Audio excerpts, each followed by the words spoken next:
Bem, agora nós vamos apresentar o resumo da nossa última aula, ainda tratando de ação penal.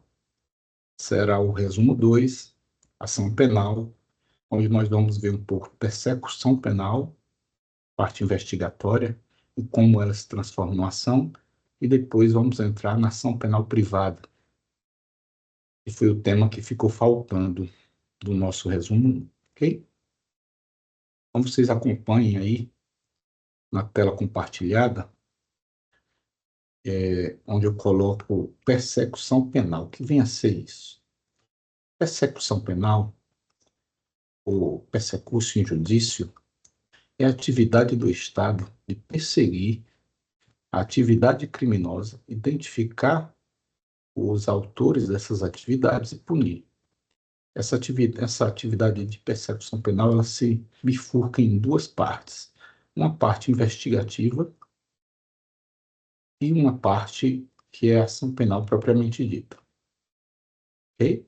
Essa parte investigativa, vimos na aula passada, nossa aula presencial, que geralmente no Brasil ela se dá através do inquérito policial. O que é um inquérito policial? É um procedimento investigativo, preliminar, administrativo, que visa basicamente identificar a autoria e materialidade das infrações penais, colecionando elementos de prova, no caso são chamados elementos informativos, para consubstanciar o Ministério Público ou o titular da ação penal, para que ele tenha elementos para dar início à ação penal. O juiz não vai receber uma denúncia, uma ação penal contra alguém, sem o mínimo de lastro probatório da argumentação trazida na denúncia. Então, basicamente é isso, a função do inquérito. Vimos também que essa fase investigativa pode não ser um inquérito, pode ser, por exemplo, uma CPI, um inquérito militar, ou mesmo provas avulsas trazidas por instituições ou particulares. Uma das características do inquérito é a sua dispensabilidade, ou seja, o inquérito é dispensável. Muito bem, então, diante do inquérito, ele é entregue na ação penal pública ao titular da ação penal pública, que é o Ministério Público, e o Ministério Público tem basicamente três possibilidades. A primeira possibilidade é, se o Ministério Público observar que nesses autos de inquérito há elementos suficientes que denotem indícios fortes de autoria e materialidade, ou seja, quem e como o crime aconteceu, o Ministério Público, pelo princípio da obrigatoriedade, deve apresentar ou oferecer a denúncia ao Judiciário. Segunda opção é, analisando esse acervo de provas trazidas no inquérito, se o Ministério Público perceber que há começo de prova, mas não há prova suficiente para que ele comece a ação penal, ele pode requisitar à autoridade policial, ao delegado de polícia, novas diligências. Ok? Então, segunda possibilidade, requisição de novas diligências. Entendo que requisição, nesse caso, é uma determinação. Quando o Ministério Público requisita diligências à autoridade policial, ele está dando uma ordem, precisa ser cumprida. A terceira possibilidade que o Ministério Público tem é, analisando os autos do inquérito policial, constatando que não há qualquer indício de autoria ou falta de materialidade, percebendo ainda que não é o caso de solicitar mais diligências, ele pode pedir ou promover o arquivamento das peças de investigação.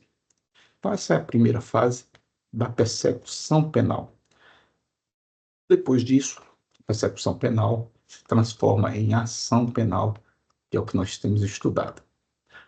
Na aula passada, nós vimos o conceito, que a ação penal é um direito que se exerce em face do Estado, características e princípios. Vimos ainda as espécies de ação penal. Vimos que existe a incondicionada, que foi a que nós estudamos no resumo 1, que é a ação penal onde o Ministério Público é o titular, em que ele não está subordinado a nenhuma condição para oferecer a denúncia.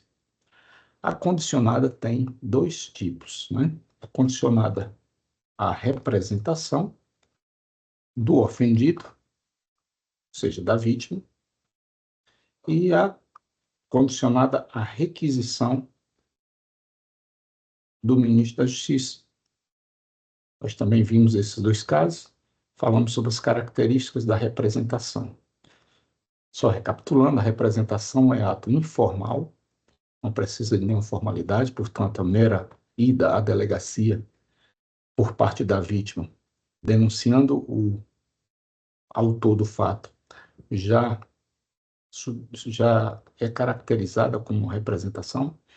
Segunda característica, essa representação precisa ser feita em até 6 meses, que é o prazo de decadência, a partir do momento em que o ofendido sabe quem é o autor do fato.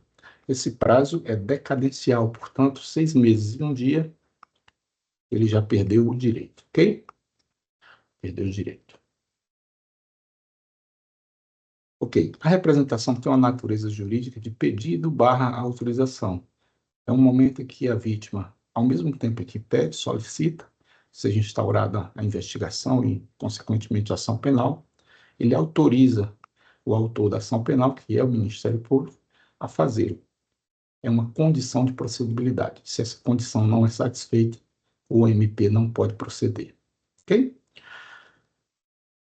Falamos sobre a retratação da representação. Foi dito que a representação pode ser retratada dentro do prazo decadencial. Então, a vítima representa, depois volta atrás, retira a representação, que é a retratação, e depois ele ainda pode representar novamente, desde que dentro do prazo decadencial de 6 meses.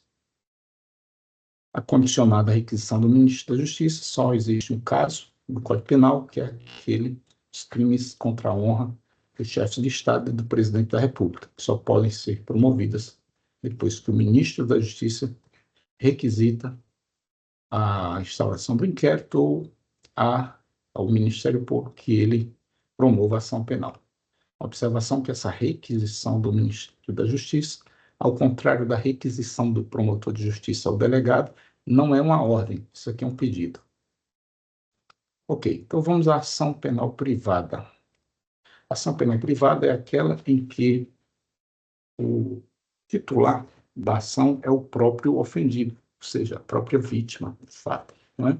Ou seus representantes legais, se for uma vítima menor ou tiver algum problema mental. Os princípios da ação penal privada são o princípio, primeiro, da disponibilidade. O autor da ação penal pode dispor, abrir mão dessa ação penal através da renúncia ou do perdão. Ok? Oportunidade, ou seja, ele não é obrigado a intentar ação penal. Ele pode fazer se achar oportuno. E indivisibilidade, oferecida a queixa-crime contra um dos querelados, se houver uma pluralidade deles, a queixa tem que abranger a todos, sob pena de representar uma renúncia em relação a todos, zelando o Ministério Público pela indivisibilidade. Nós vimos que o Ministério Público, dentro da ação penal privada, adota uma postura de custos legis, ou seja, de fiscal da lei. Ele não é parte na ação penal privada. A ação penal privada, parte é a vítima, o ofendido. O Ministério Público atua, sim, sempre é ouvido depois do autor, mas na condição de fiscal da lei. Ok? Os tipos de ação penal privada. Espécies. A ação penal privada exclusiva é a mais comum delas, certo? 99% das ações penais privadas são do tipo exclusivo. Geral, por exemplo, as ações penais nos crimes contra a honra, calúnia, difamação, injúria. A personalíssima só tem um caso no Código Penal, que é aquela do artigo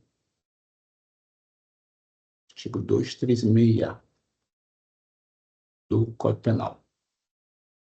Ocultação de impedimento em casamento. E a subsidiária da pública, ela está no artigo 29 do Código de Processo Penal.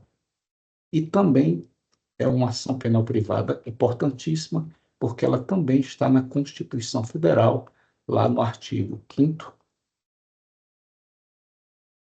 inciso 59. Deem uma lida, tá bem? Já já a gente vai ler o artigo CPP sobre ela. Esses 3 institutos aqui são institutos típicos da ação penal privada, ou seja, só existem na ação penal privada. É a decadência, a renúncia, o perdão e a perempção. Todos 4 põem fim à punibilidade, ou seja, são causas de extinção da punibilidade. Bem, saindo aqui desse resuminho, nós vamos agora fazer a leitura do nosso Código Penal, tá bem? Está no artigo 100. Está no artigo 100, deixa eu botar aqui outra cor.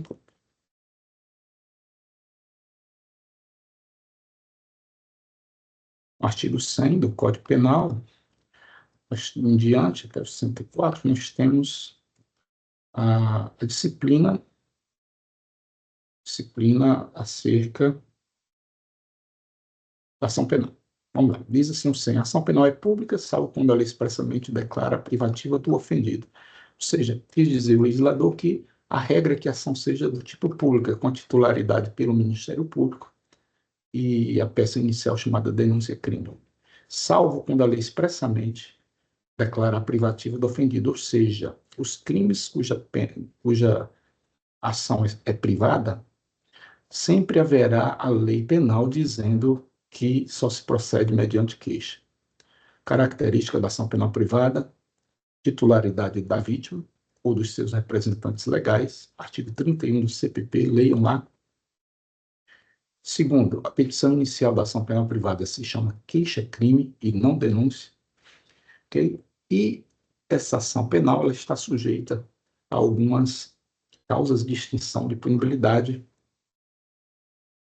decorrentes daqueles princípios da oportunidade, disponibilidade e indivisibilidade. E o parágrafo 1º, ação pública é promovida pelo Ministério Público, titularidade, dependendo quando a lei exige de representação do ofendido, é a chamada condicionada representação, ou de requisição do Ministro da Justiça, é a chamada ação penal pública, mediante requisição do Ministro da Justiça, ok? Parágrafo 2º, ação penal iniciativa privada é promovida mediante queixa é a petição inicial da ação privada do ofendido. O ofendido é a vítima ou de quem tem a qualidade para representá-lo. Se tratar de um ofendido menor de idade, os representantes são os pais. Parágrafo 3º, a ação penal de iniciativa privada pode intentar-se nos crimes de ação pública se o Ministério Público não oferecer denúncia no prazo legal. Esse aqui, colegas, é a ação penal pública privada subsidiária da pública, que é um tipo de ação penal privada que nós não falamos ainda. Eu vou aqui no CPP para mostrar para vocês a dicção do artigo 29. Vejam bem. Isso aqui é o Código de Processo Penal, tá bem? Atentem bem. Nós saímos do Código Penal, agora estamos no Código de Processo Penal. Vamos lá. Vou aqui no artigo 29, é o artigo que trata dessa questão, ação penal chamada subsidiária da pública. Diz assim, será admitida ação privada, ok, pela vítima, nos crimes de ação pública. Observe que, originariamente, os crimes são de ação pública, mas se admite a ação privada nessas circunstâncias, se esta, ou seja, a ação pública, não foi intentada no prazo legal, ok? Então, o promotor tem um prazo legal para entrar com a ação penal pública.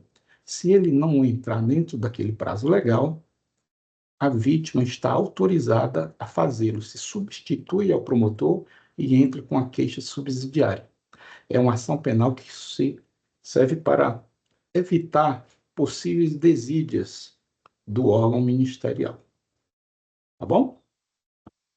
Qual é esse prazo do Ministério Público? Qual o prazo que o Ministério Público tem para entrar com a ação penal? Eu vou colocar aqui a regra do Código de Processo. A aula não é de processo penal, porque existem algumas exceções, então a gente não vai ver isso com detalhes aqui. Via de regra, o prazo são 5 dias para os presos, 15 dias para os soltos, tá?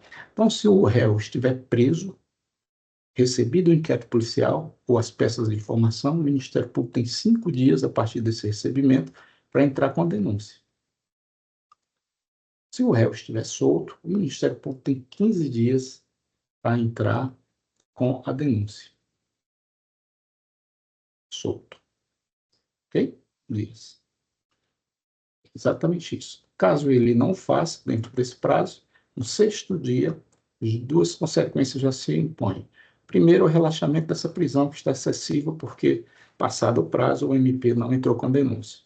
Segundo, é a possibilidade da vítima desse crime entrar com ação penal privada, mesmo sendo um crime de ação pública, porque o promotor não fez dentro do prazo legal. Mesmo assim, para quando se trata de réu solto, com a observação de que, nesse caso, ele não vai ser relaxado da prisão porque já estava solto. Ok? Veja a função do promotor dentro de uma ação pública subsidiária, privada subsidiária da pública.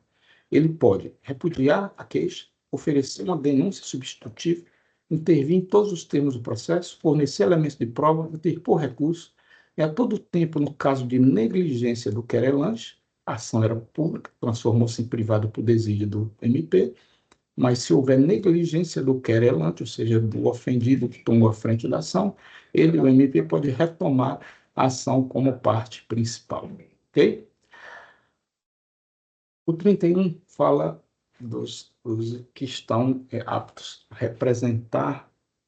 a oferecer a representação, no caso das ações penais públicas, mediante representação, e também a interpor a queixa-crime quando a vítima for menor ou tiver morrido, enfim. Então, por exemplo, no caso de morte do ofendido ou quando declarado ausente por decisão judicial, o direito de oferecer a queixa ou prosseguir na ação passará para o cônjuge, o ascendente, o descendente ou irmão. São essas pessoas, nessa sequência, que têm o direito de tomar frente da ação penal. Ok?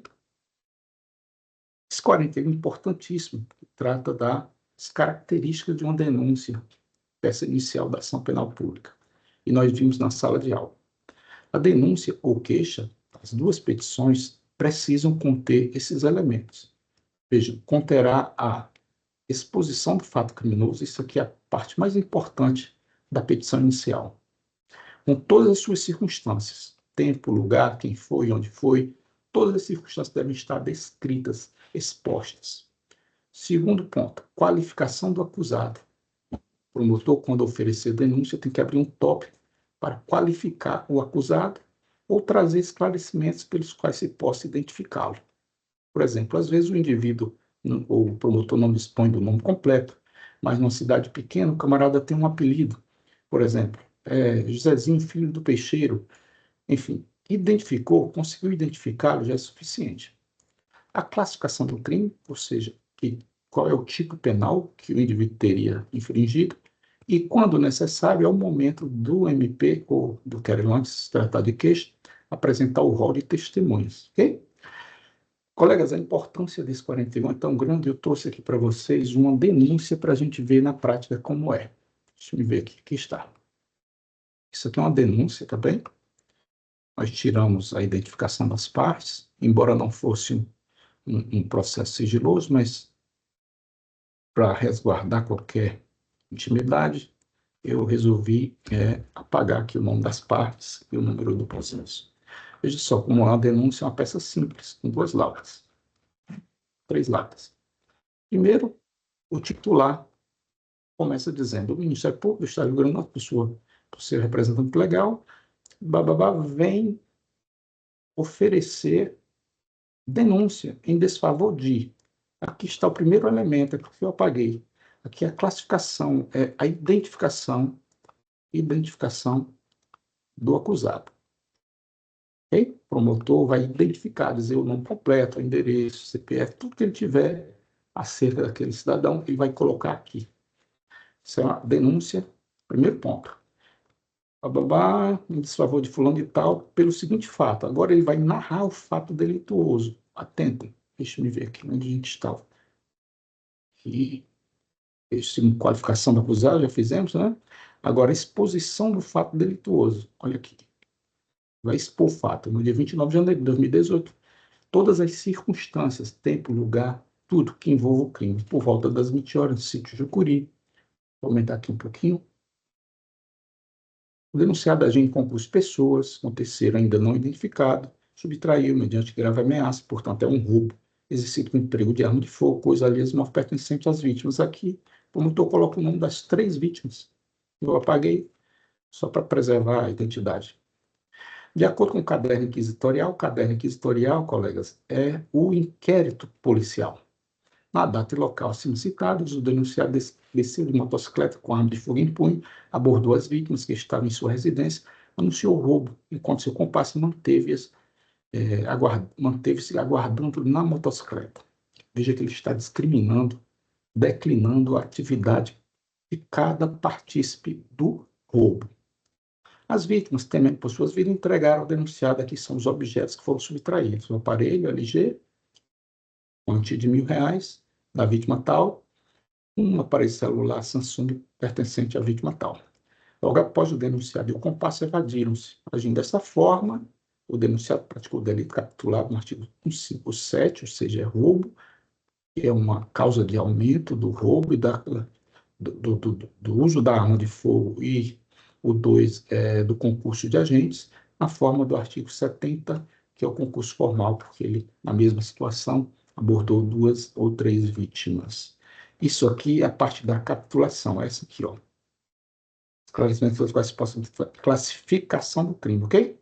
É isso aqui. Está classificando, dizendo que crime o indivíduo cometeu. Aí diz, a prova carregada, os autos investigatórios, notadamente o depoimento da vítima, o interrogatório do acusado, evidencia, a clara evidência, a certeza, aqui são argumentações do próprio promotor. Ante o exposto, que ele já está concluindo, afinal, oferece o Ministério Público apresente denúncia, ele está oferecendo a petição inicial ao juiz, aí ele requer o recebimento pelo juiz, a instauração do processo crime, a citação do denunciado, que é a triangulação que nós vimos, né? Citação, isso aqui, para oferecer resposta à acusação, inquirindo seus testemunhos abaixo arroladas. Veja que aí o promotor arrola 2 testemunhas, ok? Como disse aqui, olhe bem. E, quando necessário, o rol de testemunhas. É o momento que ele tem para apresentar esse rol, é esse. E aqui o promotor fez. Então, isso aqui eu trouxe a título de exemplo para os colegas entenderem como é uma denúncia. A estrutura da queixa é a mesma, só muda a titularidade. Ao invés de um promotor, nós teremos ali o querelante, que é a própria vítima, né? Em vez de o Ministério Público vai ser fulano de tal, por ser o advogado, com a procuração e tal, é uma petição privada. Mesma coisa, ele vai narrar o fato e vai dizer qual foi o crime, só aqueles crimes que se procedem mediante queixa, depois vai rolar suas testemunhas e pedir o recebimento da queixa-crime. Ok? Bem, como eu dizia, finalizando já, deixa eu ver aqui. A extinção da punibilidade nessas ações penais privadas se dá pela decadência, renúncia, perdão e perempção. Decadência nós já vimos. Deixa eu mudar aqui a cor para ficar mais visível. Decadência é aquele fenômeno da caducidade, a partir de 6 meses do momento que o indivíduo sabe quem foi o autor do crime. Ela tanto pode ser decadência quanto atinge o direito de representação, como o direito de ação penal pública condicionada à representação, como o direito de queixa, tá? Então, se foi decadente, já não tem mais o direito de ação. A ação penal pública condicionada à requisição do ministro da Justiça não está sujeita à decadência. Enquanto o crime não estiver prescrito, o ministro da Justiça pode solicitar, requisitar a instauração do inquérito da ação penal. A renúncia, colegas, é um ato unilateral, ou seja, o querelante renuncia unilateralmente e se dá antes do recebimento da denúncia. Que a denúncia, o processo criminal começa com o recebimento da denúncia. Até o recebimento da denúncia, eu, ofendido, posso renunciar. É um ato unilateral. O juiz não vai ouvir o réu, porque não há réu ainda, não houve o recebimento da denúncia. O perdão, ao contrário, é um ato bilateral, ou seja, ele se dá depois de recebida a denúncia, portanto, já existe ação penal contra um querelado, tá? E para que o ofendido ofereça o perdão e para que esse perdão surta seus efeitos, o juiz ouve querelado para ver se ele aceita. Por isso que é bilateral. Ele só surte os seus efeitos, o perdão, se o querelado ou o acusado na ação penal privada aceitar o perdão dado pelo querelante. Para fim, a perempção é um fenômeno que está lá no artigo 60 do CPP. Eu vou lá para o 60 para a gente ler, porque são vários incisos. É um fenômeno que atinge a ação penal pública exclusiva, tá? Tá, isso aqui é perempção. Nos casos em que somente se procede mediante queixa, portanto, só se dá na ação penal privada, considera-se a perempta ação penal. Os casos de perempção são esses. Perempção é basicamente uma desídia. Se dá quando há desídia, relaxamento por parte do querelante. E como essa ação tem um caráter privado, o Poder Judiciário não fica guardando indefinidamente até a prescrição que o autor da ação tome alguma atitude.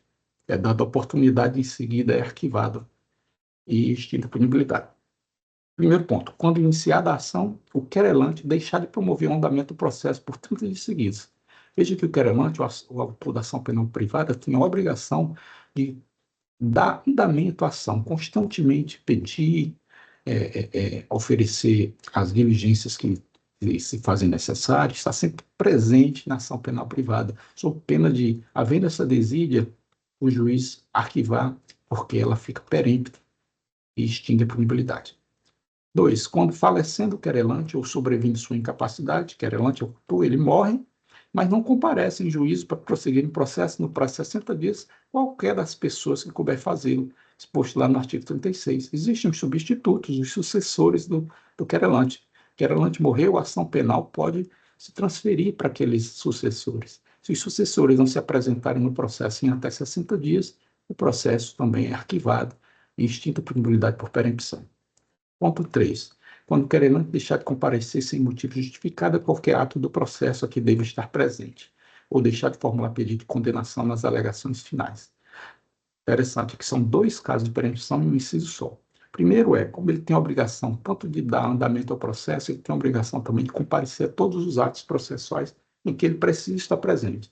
Se ele foi intimado por um ato processual e falta, o juiz vai arquivar o processo, extinguir a punibilidade por perempção.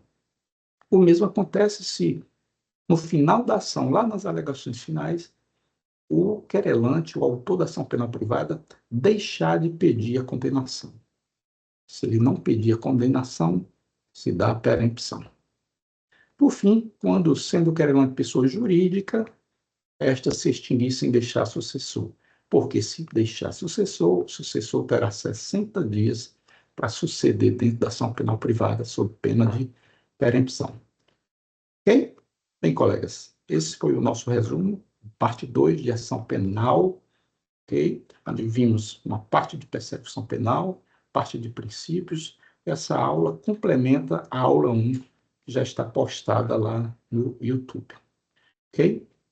Bem, grande abraço e até a próxima.